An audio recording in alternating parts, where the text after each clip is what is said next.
Good afternoon, everybody. Can you hear me? Good? Perfect. I'm the only thing which stands between yourselves and tea, so I'm going to move through these slides quickly in my 15-minute slot. So what I wanted to do just in terms of introduction is to mention blockchain and really to highlight that blockchain is cool, but it's not the only thing. So I come from a company called Britehouse. I think some of you may be familiar with it, but Britehouse is part of the Dimension Data ecosystem. We're owned by Dimension Data. We have 1,500 people in South Africa, and along with our Dimension Data colleagues, there's another 3,000 people in the Middle East and Africa, so we're 4,500 people strong. Britehouse typically focuses on some of the emerging technologies, digital strategists, advanced analytics, systems modernization, and a whole boatload of things, including blockchain, along with what Dimension Data is quite well known for in terms of end-to-end infrastructure, operations, modernization. What we are very happy about is we're part of the NTT group, which adds another 120,000 people globally. So we're about 150,000 people, part of a $120 billion company globally. And as we heard earlier from our Ripple colleagues, we're very active in being one of the founder members of Hyperledger and a whole host of other blockchain entities. So isn't a sales pitch, but sometimes it helps to give a little bit of context before I go into some of the details. So just in terms of what we believe our clients want, and I guess you've heard some space things, you've heard some ICO things, you've heard all sorts of interesting things. When we have client conversations, we very much talk to them about embracing emerging technology. We take some of these emerging trends and we make sense for them in their business, and everybody's talking about how do we accelerate to this brave new world. Now, the exciting thing about this bubble, as was discussed a little bit earlier, is the blockchain and cryptocurrency play in this brave new world is absolutely fundamental. We love it because as a technology-based organization, we get into the boardroom. We get in front of the exco if we just want to feature this topic. People are that interested in the detail. But I think one of the key things that they put pressure on an organization like us, which is probably a bit tougher than some startup organizations, is they're saying we need use cases that are economically viable today. And that's huge, because they're saying, what is the financial return we could get now? Now, we all know that every organization has a mode 1, mode 2 structure, and some of the startups in this room have the luxury of engaging bigger enterprise and focusing on the mode 2 conversation about acceleration, but I think this is one of our challenges. And as part of that, how do we optimize our existing technologies? A lot of organizations have legacy. So there's cool new technologies, but how do we recognize that 70% of organizations spend their ICT, 70% of the ICT budgets are focused on existing legacy infrastructure and applications. So how can we create value by reducing cost?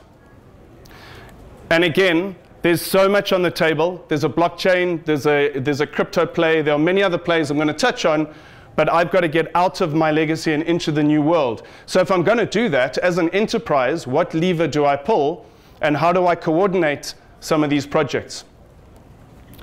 So no deck is complete without a couple of blockchain use cases coming at this end. Please bear with me. I know you've seen a few. Payments and remittance, I'm very, very passionate about this use case. I think the figure earlier was $16 billion is being taken away from people who are largely unbanked. To me, that's absolutely depressing, and I think this bubble makes things very exciting about what could be achieved. So we're working with a number of clients in this space, and I think probably two key things which we're recognizing is, as part of the journey of working with multiple startups and clients considering most of your products and others, is that they're still having challenges around how do we then create a seamless one-stop shop experience for our client. So in that sense, how could you potentially have a wallet? And I love the Wala Dala discussion from yesterday. Definitely going to be having a lot more conversation there. But I think what clients are recognizing is they're saying, as the world is going digital, what's happening is we are moving from potentially having physical branches where people come in into possibly consuming our services on a mobile phone. But if you consume digital services, how do you now replicate the really clean branch, the nice pot plant, the air conditioning in a desert town, really nice personalized service? What customers are starting to experience is everyone's going, here's a wallet. And this is the blockchain technology. And here's lots of bits and pieces. But when your customer comes to transact with you, they have to go to a few different places. And by the way, this is part of your new world. You have to continue transacting in your old world, and all of these things have to talk to each other. So what we're finding is the clients are getting overwhelmed with the options again of blockchains, of cryptocurrencies. They're trying to make these decisions. They're struggling. They're not sure if some of the startups are going to survive. They're going through this turmoil, and they also have this focus on, we have to have a one-stop shop. So is it the crypto wallet that extends their mobile application to offer all the other features to a client? Or maybe what we're seeing is clients are talking to us and saying, could you help modernize our application experience, incorporating all of these emerging technologies? So the UX is absolutely critical, as is the complex integration into the back end. Because again, there's legacy, there's old worlds. We do have clients that are saying, fantastic, let's grab this initial piece of technology. But the complexity comes in how it talks to your existing business. So in terms of this type of scenario, payments and remittance, there's a cryptocurrency exchange, there's eKYC, so you can start trading, there's cryptocurrency, there's a blockchain solution, there's a single mobile application interface, but there's a ton of integration into banking systems, into existing systems. We fortunately have been working with quite a few regulators across Middle East and Africa. We're starting to see some of the comments were raised earlier. We're starting to see situations where regulators are conversing with each other. In one of the countries we're working in the Middle East, they do not permit eKYC. So every single person who wants to leverage any form of transaction in that country has to present themselves in person and show their ID. And they're asking us, what are the options around eKYC? And I know this room is full of solutions. Supply chain. So this is where I really want to have the Wala Dala chat, because in supply chain, we're working with a few different industries. We're working with manufacturing. We're working with the FMCG. But I'm very interested in working with the agricultural sector. And the reason is that if we look at the agricultural sector, certainly in South Africa and surrounds, Lesotho, etc., there's a lot of people that are providing product, but are they getting a fair deal? And what can we collectively do about that? And this is very close to my heart, and I really think there's a solution. Now, there's just so many pieces to that ecosystem, and there's so many players, and there's so many participants. But concepts like the customers out there in the rest of the world are changing the thinking. People are walking into retailer stores in Milan and Italy, and they're buying a suit. People are walking into Auckland, into a store, and they're buying a jersey. And the customers are asking the retailers, where did this come from? And in many cases, they can't quite answer. But what's happening is the market is putting pressure to go, I kind of want to know where it comes from. And the thinking is that, firstly, what is the complexity of being able to look at the 7 major applications in agricultural supply chain and track the source all the way through? So there's a bit of complexity there, but there's some really advanced things that South African organizations are doing. But going all the way back to the farmer, some of the people were arguing, well, you don't really know who they are. But here's the thing. Even if you look at Lesotho, the mobile phone penetration of Lesotho is quite significant. But it's not a smartphone.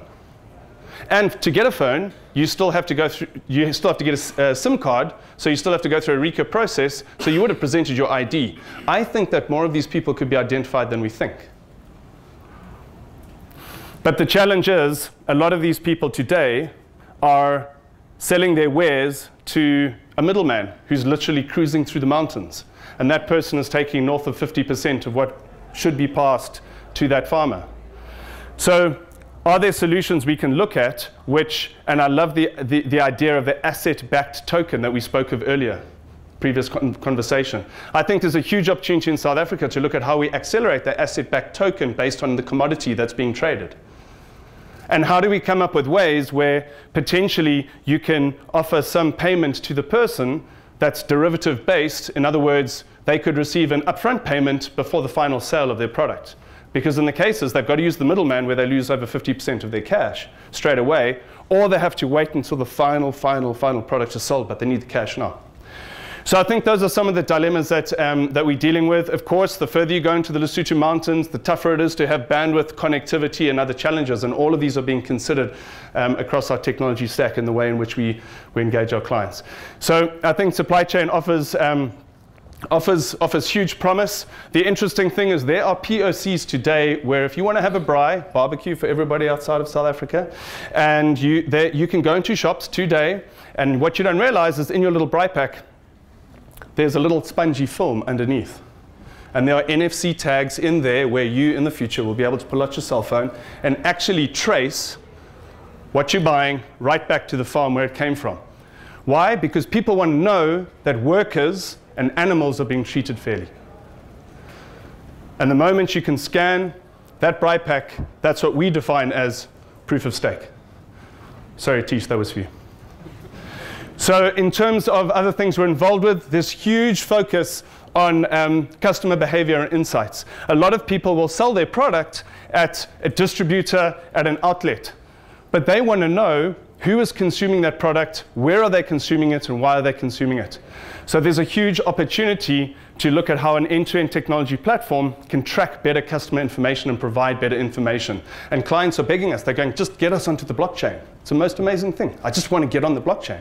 We want to do a marketing campaign to say we're on the blockchain. Okay, well, what data do you want to put on the blockchain? It doesn't matter. Just get us on there. Unbelievable.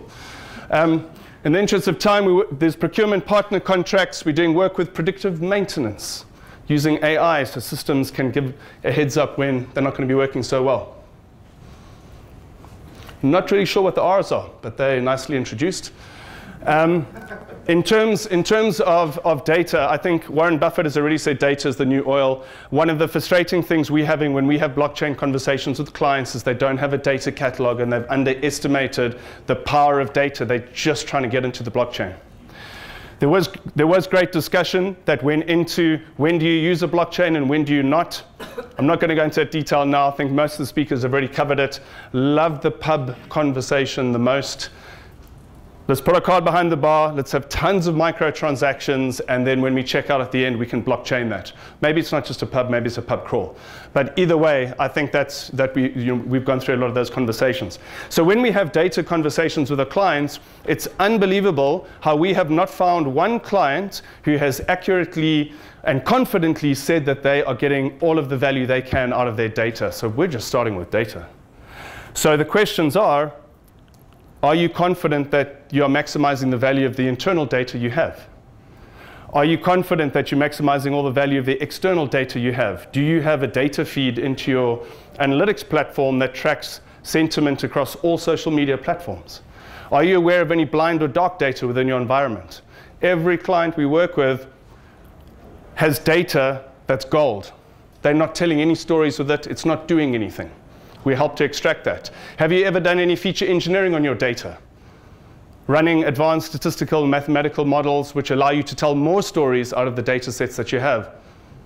We've engaged clients and we were able to show them in an instant that we could save them 330 million rand in inventory. So it's very important to focus on the data. So interesting, lots of pieces are missing.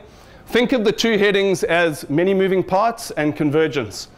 So what's key is that everyone's grappling with this concept of information, because if you can talk about the information, then you can start getting into a data repository conversation, and you can start looking at where is it that the data should reside in a blockchain and where should reside in the relational database. And then you get onto conversations around big data analytics, IoT. So big data and analytics, it's gone beyond how quickly can you produce the data, and it's actually turned into what is the time and the speed within which you've got access to the data and you make your management decisions. Trust. I think the first discussion that we had this morning was very much around trust. Now, there's no question that blockchain is going to solve all of the trust issues, but it's sure as hell going to help. Automation. All of these technologies are converging. Automation really draws to the fact that people are looking for more efficient ways, lowering cost of delivery. Automation is becoming absolutely massive in areas of danger and health and safety. Take the people out, put robots in. How do we take advantage of robotics? Chatbots are everywhere. AI is everywhere. You're all using them. Cars are learning to park themselves. And then systems. We do find it interesting that when it comes to systems and infrastructure, a lot of our clients are still managing this themselves because it consumes 70% of their total cost. But the reality is what our clients are also grappling with is being able to effectively address how they embrace these emerging technologies and how they best leverage blockchain and how they best leverage cryptocurrency ideas. But the challenge is that systems of record should strongly be considered to be outsourced. And then, of course, there's cloud, hybrid IT. How are you modernizing this entire stack? Now, what we struggle with a little bit when we talk to our clients is the clients, maybe it's just because we are who we are, clients do not want to talk to us about blockchain and crypto alone. They're saying, this thing is cool. How much do I put in the blockchain and how much do we leave outside the blockchain? But more importantly, how does this fit in my overall portfolio? And I think that's why the element of convergence is strong. When we speak to clients, they've got all sorts of wild and wonderful business ideas, but when you start breaking down those layers and you're getting into the architecture conversation, it's quite hard to figure out where the reference architectures start and stop. So what are you going to build? And if you build something, what business advantage is it contributing to? Because these are largely merging. Ultimately, this all leads to a brave new world with I guess the G that's been added since is global. So how is this all accelerating? I'm not going to go into all of it, but business data is growing every 1 to 2 years. In just 10 years, really, we've gone from 1.2 to 3.7 zettabytes of data. Blockchain, crypto, I could get 1,000 stats. I chose the Bitcoin terahashes per second. From 20 in 2013, 2.2 million last year, 24 million. That's acceleration. AI. The AI business in just 9 years is going from 200 million to 11 billion. Huge AI opportunity. IoT. 1 billion devices in 2010, 125 billion devices in 2030. So AI and IoT have a massive issue right now. Their capability is way in excess of their security constraint. They're capable of doing a whole lot more, but we're holding it all back. AI is controlling smart medical devices, is controlling autonomous vehicles, is making life-saving decisions, but we're holding it back. We're constraining it. What is it that this little friend blockchain is going to do to give the system more confidence that we've got tamper-proof evidence as to if something has been affected? How do we leverage the ideas of blockchain and start to become the authority of our own data? People have got to own their own data. How do we use the peer-to-peer collaboration as a means of driving more security into the system, having linear permanent records as a form of storing this? It's still to be discovered, but I think blockchain is going to contribute significantly. But all of this needs a ton of bandwidth, but the good news is bandwidth is increasing. So one of the things that I challenge to you, again, very interesting animations that have changed, is that if you look at all of these together, there's an element that if each of these was growing at 10 times, how fast could your organization grow if you embraced all of it? How fast could you accelerate if you embraced all of it? 40 times? Or is it a matter of 10 times 10 times 10, 10,000 times? Either way, these technologies are converging at a rapid rate. And just in closing, everyone's got a mobile phone. A mobile phone's also a remote. These little funny things are becoming remote controls for life. If we look at blockchain, added with RFID and NFC computing, these are becoming new forms of identification. Cryptocurrencies will be the way that all transactions between AI and IoT are powered. So with this converging and accelerating ecosystem, we're being led to a brave new world. And in this new world, there'll be brand new ways in which humanity lives, works, and plays. Many thanks. Thank you very much, sir.